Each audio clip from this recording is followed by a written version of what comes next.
আসসালামু আলাইকুম। এডুকেশন পয়েন্টে আপনাকে স্বাগতম। এডুকেশন পয়েন্টের আজকের আয়োজনে থাকবে বাংলা অংশ থেকে আসা 21তম বিসিএস থেকে 22তম বিসিএস এ আসা মোট 40টি প্রশ্নের প্রশ্নোত্তর। 21তম বিসিএস পরীক্ষার প্রশ্নোত্তর। 1 নম্বর প্রশ্ন, বাঙ্গালা ভাষার ইতিবৃত্ত কার রচনা? বাঙ্গালা ভাষার ইতিবৃত্ত এটি রচনা করেছেন ডক্টর মোহাম্মদ শহীদুল্লাহ। প্রভাবতী সম্ভাষণ কার রচনা? প্রভাবতী সম্ভাষণ এটি রচনা করেছেন ঈশ্বরচন্দ্র বিদ্যাসাগর। 3 নম্বর প্রশ্ন, চতুর্দশপদী কবিতাবলী কার রচনা? যেটিকে আমরা সনেট বলে থাকি, সেটি রচনা করেছেন মাইকেল মধুসূদন দত্ত। 4 নম্বর প্রশ্ন, কোনটি কাজী নজরুল ইসলাম রচিত গ্রন্থ? কাজী নজরুল ইসলাম রচিত গ্রন্থ বিষের বাসী। এছাড়াও রয়েছে অগ্নিবীণা, চন্দ্রবিন্দু, ভাঙ্গার গান ইত্যাদি। কবর নাটক কার রচনা?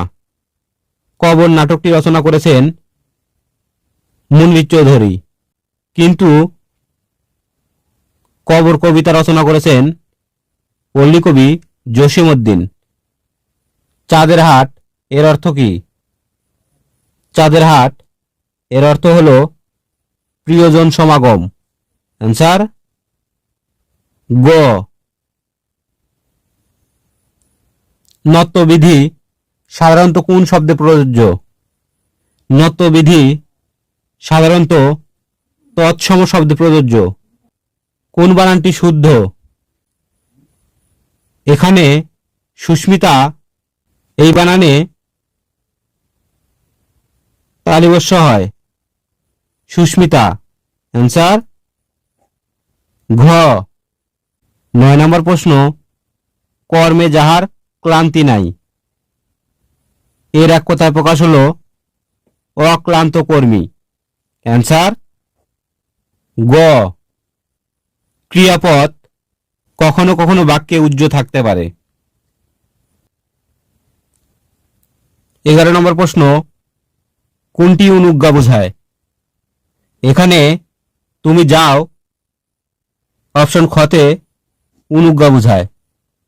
12 নম্বর প্রশ্ন, যত বড় মুখ নয় তত বড় কথা, এখানে মুখ বলতে কি বোঝাচ্ছে? এখানে মুখ বলতে বোঝাচ্ছে শক্তি। কোন বানানটি শুদ্ধ? মুমূর্ষ।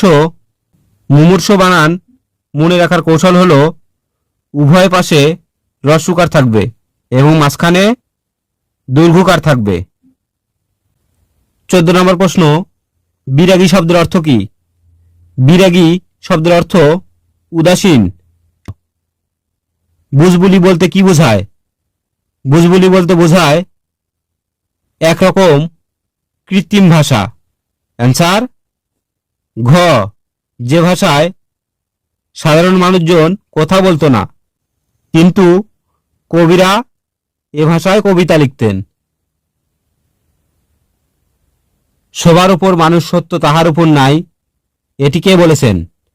সবার উপর মানুষ সত্য তাহার উপর নাই, এটি বলেছেন চণ্ডীদাস। অ্যান্সার ক। 17 নম্বর প্রশ্ন, কোনটি রবীন্দ্রনাথের রচনা? রবীন্দ্রনাথ ঠাকুর রচনা করেছেন চতুরঙ্গ। কোনটি কাব্যগ্রন্থ? এখানে কয়েকটি কবিতা, এটি একটি কাব্যগ্রন্থ। কোনটি নাটক? এখানে শাহজাহান একটি নাটক।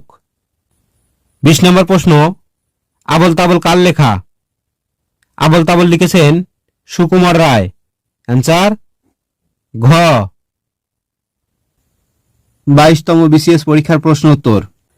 1 নম্বর প্রশ্ন, বাংলা সাহিত্যের ইতিহাস বিষয়ক প্রথম উল্লেখযোগ্য গ্রন্থ কার রচনা? বাংলা সাহিত্যের ইতিহাস বিষয়ক গ্রন্থ নিহারঞ্জন রায়ের রচনা, কিন্তু অপশনে নিহারঞ্জন রায় নেই, তাই আমরা দীনেশ চন্দ্র সেনকেই প্রিফার করব, কেননা পরবর্তীতে দীনেশচন্দ্র সেনও বাংলা সাহিত্যের ইতিহাস বিষয়ক গ্রন্থ রচনা করেন। পদাবলীর প্রথম কবি কে? পদাবলীর প্রথম কবি ছিলেন বিদ্যাপতি। বিদ্যাপতি ছিলেন মিথিলার কবি। ভাষা প্রকাশ বাংলা ব্যাকরণ কে রচনা করেন? ভাষা প্রকাশ বাংলা ব্যাকরণ রচনা করেন সুনীতি কুমার চট্টোপাধ্যায়। ঢাকের কাঠি বাগধারাটির অর্থ কি?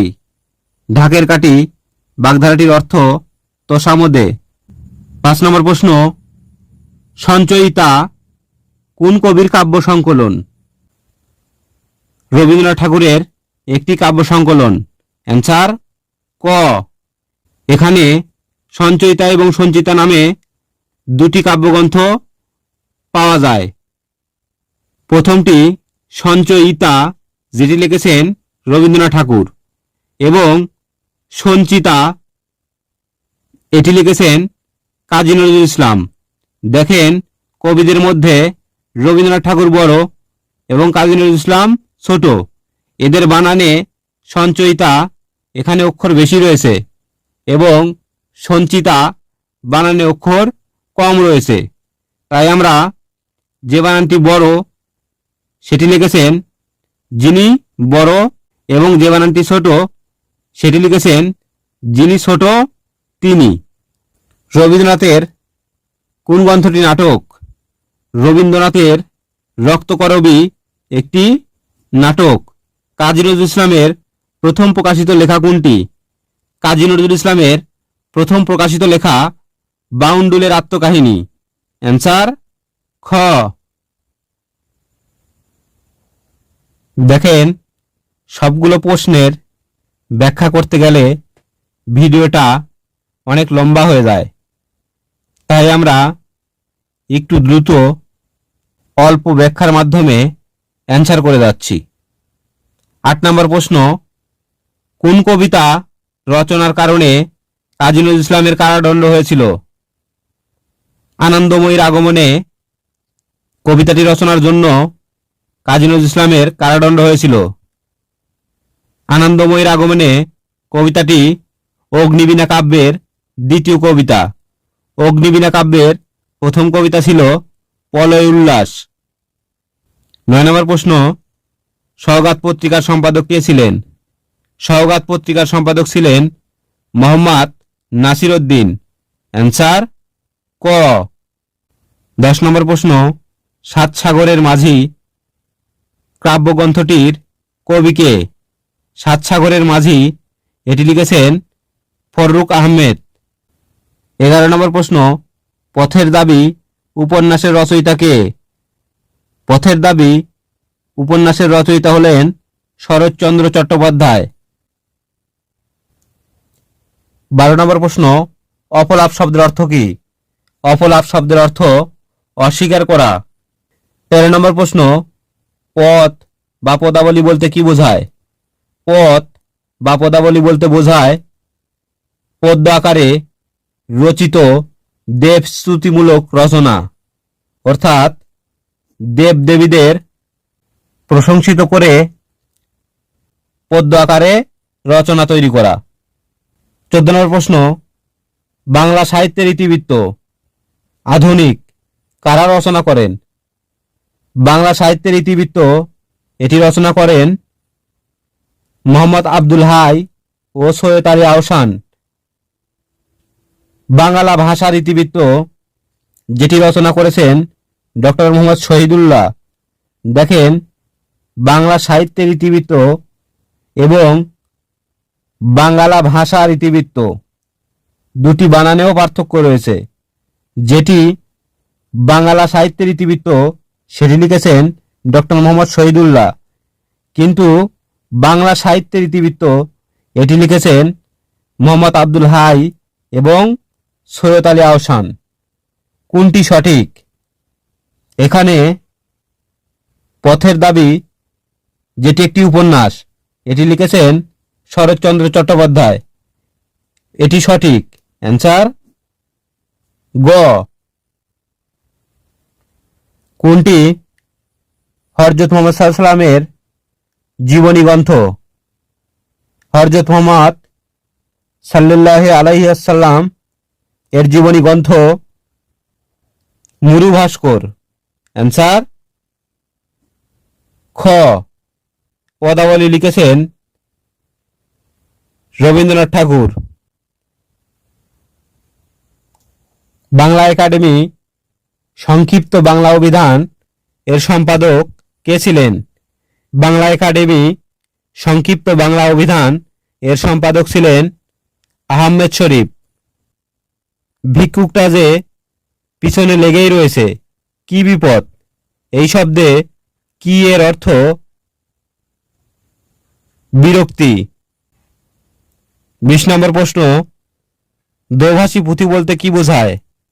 দোভাষী পুঁথি বলতে বোঝায় কয়েকটি ভাষার শব্দ ব্যবহার করে মিশ্রিত ভাষায় রচিত পুঁথি। অ্যান্সার খ। আজ এ পর্যন্তই। আশা করি ভিডিওটি দেখলে ইনশাআল্লাহ উপকৃত হবেন। আসসালামু আলাইকুম।